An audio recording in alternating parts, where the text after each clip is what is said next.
మీ business ని develop చేసుకోవాలని అనుకుంటున్నారా? అయితే వెంటనే సంప్రదించవలసిన ఫోన్ నంబర్ 7729969299. హెచ్సియు సంబంధించిన అంశంలో 400 ఎకరాలు ప్రభుత్వానికి సంబంధించినదైనా సుప్రీంకోర్టు పర్యావరణానికి సంబంధించిన అంశంలో కొన్ని అభ్యంతరాలతో స్టే ఇవ్వడాన్ని BRS BJP social media influencers అంతా కూడా పండుగ చేసుకుంటున్నట్టుగా మనకు కనబడుతున్నది. ఇలాంటి అబద్దాలను ప్రచారం చేయడం ద్వారా వాళ్ళు శునకానందాన్ని పొందడం తప్పితే మరొకటి కాదు. సుప్రీంకోర్టు యొక్క తీర్పును, సుప్రీంకోర్టు యొక్క గైడెన్స్ ను ప్రభుత్వం పాటిస్తుంది. ప్రత్యేకించి రేవంత్ రెడ్డి గారిని లక్ష్యంగా చేసుకొని రేవంత్ రెడ్డి గారిని ఫెయిల్ చేయడానికి చేస్తున్న ప్రయత్నాలు ఏవైతే ఉన్నాయో ఇవన్నీ బూమరంగ్ అయితే ఎప్పుడూ ప్రభుత్వం తప్పు చేయదు, చేయాల్సిన సందర్భము రాదు. రేవంత్ రెడ్డి గారు 1-2 సార్లు సరిచూసుకున్న తర్వాతనే ఏ కార్యాచరణకైనా ముందుకు వస్తాడనే విషయాన్ని గమనిస్తే మంచిది. చాలా మంది మిత్రులు హెచ్సియు భూముల అంశంలో వాళ్లకు సంబంధించిన భూమిని ప్రభుత్వం ఎందుకు తీసుకొని రియల్ ఎస్టేట్ వ్యాపారమో లేకపోతే ఇట్లా చేయాలని చెప్పి నాతో అంటున్నప్పుడు ఒకంత ఆశ్చర్యం కనిపిస్తున్న పరిస్థితి.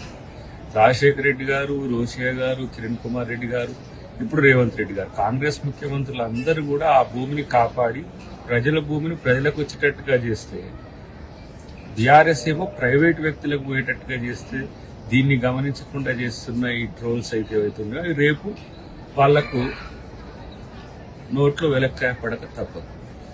ఈ నెల 7వ తారీఖే కాదు, పూర్తిగా ఆ భూముల అంశంలో ప్రభుత్వం అనుసరించిన తీరు కానీ కాంగ్రెస్ పార్టీ అనుసరించిన విధానం కానీ తప్పుడుగా ఉన్నదని చెప్పి చేసే ఒక ప్రయత్నం జరుగుతుంది. ఇది ప్రజలెవరూ నమ్మకండి. ఎందుకంటే ఇవన్నీ కూడా ఒక కొత్త పద్ధతిలో ఇన్ఫ్లుయెన్సర్స్తో నేనే దాదాపు ఒక 2-3 ఇంగ్లీష్ ఛానల్స్ ను, ఇంటర్నేషనల్ ఛానల్స్ ను కూడా నేను అటెంప్ట్ చేసిన. అక్కడ ఉన్న వాళ్ళ ఒపీనియన్ చూస్తే నేనే ఇబ్బంది పడ్డా. ఎందుకంటే ఈ పరిస్థితులు ఇంత అబద్దాలను ప్రచారం చేయడానికి అటు బీజేపీ వల్ల ఏమైందంటే జాతీయ అంతర్జాతీయ మీడియా, బీఆర్ఎస్ వల్ల కూడా ఒక సెక్షన్ ఆఫ్ మీడియా ఇక్కడ, కొంతమంది బయట ఉన్న హిందీ ఇంగ్లీష్ ఛానల్స్ కూడా ఒక రాంగ్ ప్రిడిక్షన్స్ తో ఉన్నారు. ప్రభుత్వం చాలా స్పష్టంగా కేటగిరికల్ గా మంత్రుల కమిటీ వేసింది, వాళ్ళు నీకు తెలుస్తారు, సుప్రీంకోర్టు ఉన్నది, అంతకు కాదంటే గ్రీన్ ట్రిబ్యునల్స్ ఉన్నాయి.